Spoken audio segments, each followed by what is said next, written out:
The case of Dora, the conflict between what one wants and what one is allowed to want.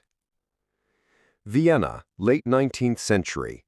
Sigmund Freud welcomes an 18-year-old girl named Ida Bauer into his office. But in the clinical records, she would become known simply as Dora. Dora was intelligent, sensitive, and deeply distressed. She exhibited strange physical symptoms, unexplained coughing fits, sudden loss of voice, occasional fainting, and a constant air of melancholy. Doctors had tried treating her with medication, with rest. Nothing worked.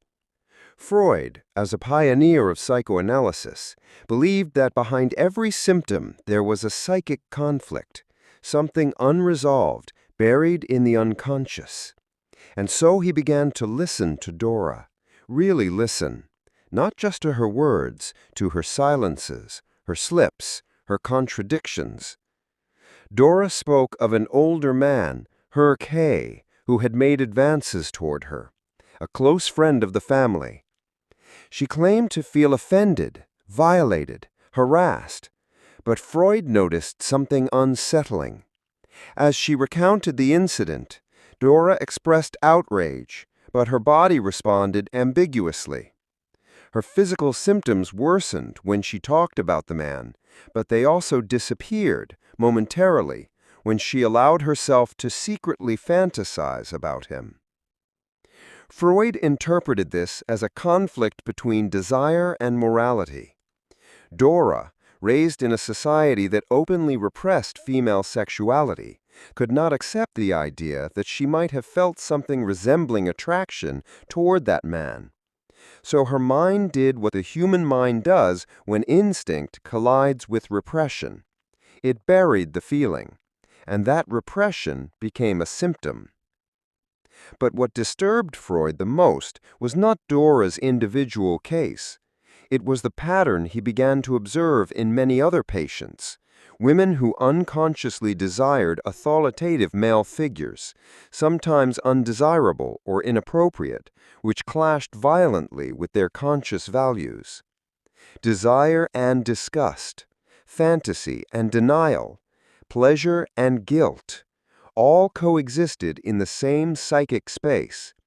And the stronger the unconscious desire, the more intense the repression, and the more violent the symptom. Freud wrote something emblematic. Desire does not obey morality. The unconscious does not bow to consciousness. If you like philosophy with a touch of human psychology and questioning about all things, subscribe to the channel, or at least like this video. Meredith Chivers, the body that responds before the mind. Let's fast forward in time. 21st century. Modern laboratories, genital sensors, blood flow monitors, and involuntary physiological responses. Canadian psychologist Meredith Chivers wanted to understand female sexual desire through data. She knew there was a huge gap between what women said they wanted and what actually turned their bodies on. So, she designed an experiment. She placed women in a lab room and connected them to devices that measured their physiological arousal, something impossible to fake or consciously control. The participants would then watch a series of videos featuring different kinds of interactions: heterosexual couples, gay male couples, lesbian couples, naked men running, naked women running, and even chimpanzees mating. Yes, chimpanzees. What the data revealed shocked even the researcher herself. Many women who identified as heterosexual showed intense physiological arousal while watching lesbian scenes, or even scenes they consciously said they didn't like. Others, who described themselves as open-minded and liberal, showed little to no response to the romantic, sweet, socially acceptable scenes, but had strong arousal when exposed to raw, more instinctive, unpredictable material. And the chimpanzees? Unbelievably, some participants' bodies even responded to them. Not out of attraction, of course, but because the body recognized sexual movement and the limbic system reacted before the conscious mind could filter it. But the most controversial discovery came in the second phase of the study, when Meredith introduced videos featuring different forms of male behavior. Kind, affectionate, eager to please men triggered almost no arousal.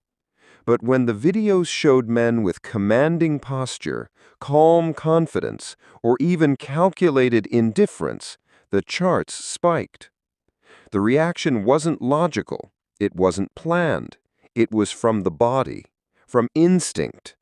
And that made a lot of people deeply uncomfortable. Why? Because it challenged the modern idea that female desire is simply the mirror image of male desire. Because it questioned the socially accepted narrative of the ideal partner. Because it revealed something we don't like to admit. When it comes to desire, the rational mind isn't in charge. The truth lies in the unconscious. Dora wanted, but wasn't allowed to want. The women in Chivers studies desired, but didn't know they desired. And that's where the gap lies, between what people say they're looking for and what actually draws them in. This isn't about blaming, judging, or labeling. It's about understanding that human desire, especially female desire, can't be reduced to a checklist with predictable answers. What you've seen so far is not a critique of women. It's a mirror held up to all of us. Because if even the body can keep secrets from the conscious mind, then who are we really when we love? Or better yet, who are we when we desire? Nancy Friday, The Secret Garden of Female Desire. In 1973, a journalist named Nancy Friday did the unthinkable. She published a book called My Secret Garden. But it wasn't a novel. It was a raw, unfiltered collection of real letters, stories, and confessions from women about their most intimate sexual fantasies. What started as a personal curiosity turned into an avalanche. Women of all ages, backgrounds, and education levels began writing to her, revealing fantasies that no women's magazine at the time dared to mention. And what emerged was a truth both deep and deeply uncomfortable.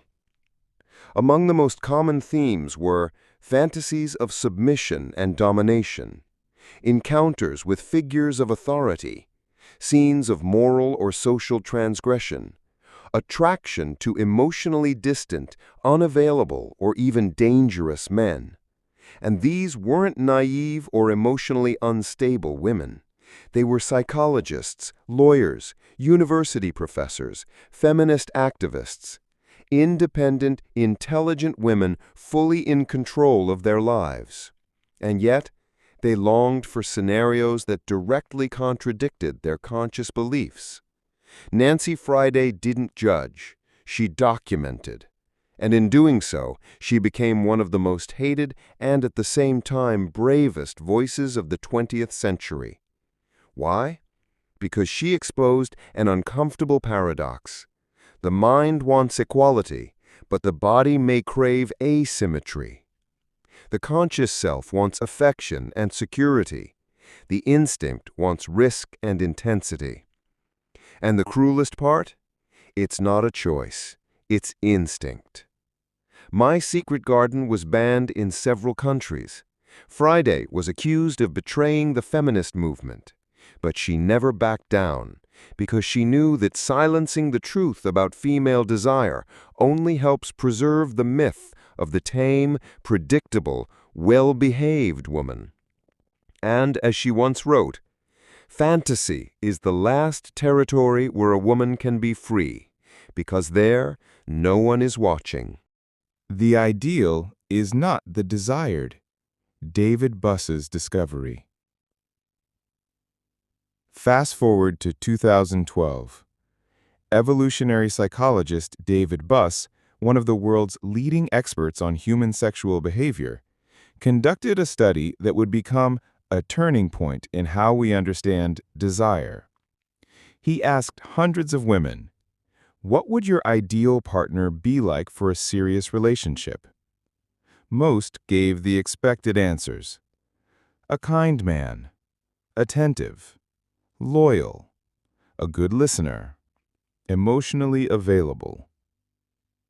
But then came the second question. Who did you think about the last time you felt strong sexual desire? And that's when the answers changed. Now the descriptions included confident men, mysterious, emotionally unavailable, slightly arrogant, sometimes even dominant. And when Buss conducted fast response tests based on images and subtle interactions, the results became even clearer. For long-term relationships, women chose the good guy. For intense, short-term desire, they chose the man who challenged them. The most disturbing part? This choice wasn't rational. It was visceral. It was as if two separate systems were operating within the female mind at the same time. One social system that craves safety, stability, and partnership, and one biological system that seeks strong genes, intensity, and emotional thrill. Buss summarized it in one powerful sentence. The modern woman lives torn between the man she'd like to love and the man her body wants when no one's watching. Conclusion. The map is not the territory. What Freud, Chivers, Nancy Friday, and David Buss have shown us, separated by centuries, is that human desire, especially female desire, cannot be tamed by social conventions or modern scripts. No matter how loudly contemporary narratives preach that the ideal man is always available, kind, and predictable, the data, the bodies, the stories, all say something else. And this is not anyone's fault. Desire does not obey moral codes. It does not bow to ideology. It is instinctual, ancestral, animal. And perhaps the greatest mistake of the modern man is trying to please instead of taking a stand. Maybe it's acting like love is a job interview where the most polite candidate gets the offer. But desire is not hired. It's awakened. So what do you do with all of this? 1. Stop trying to please all the time. Women don't desire a man shaped to fit their expectations. They desire a man who has his own expectations, his own standards, his own presence. Overly agreeable men are seen as predictable, and desire hates boredom. 2. Develop your silent presence, posture, groundedness, clarity in your gaze. The way you enter a room, how you hold space, how you remain silent without appearing submissive, all of this speaks louder than 1,000 words. Silent authority is one of the deepest unconscious triggers of attraction. 3. Be good, but don't be a pushover. Kindness is a virtue, but kindness that kneels, that apologizes for existing, that constantly adapts to avoid disapproval, becomes weakness. The desirable man is kind by choice, not by fear. 4. Understand that desire and love are different languages. Many men get frustrated because they do everything right, yet still get left behind. That's because they're trying to spark desire with the tools of affection. But desire doesn't respond to logic. It's lit by intensity, mystery, and presence. 5. Cultivate emotional independence. Female desire connects with men who don't need validation to exist. If you're constantly wondering, what does she want me to be? you've already lost yourself. And nothing kills attraction faster for any woman than a man who's lost his essence. Here's the truth. A woman may love you, but that doesn't mean she desires you. Desire is a different language. It's wilder, more irrational, older. And if you want to be desired, you need to stop being the man trained to please and start becoming the man who knows who he is. Because in the end, female desire isn't looking for the man who says, "I'll do anything for you." She's drawn to the man who, with a calm and grounded gaze, silently says, "I don't need you, but I choose to be here."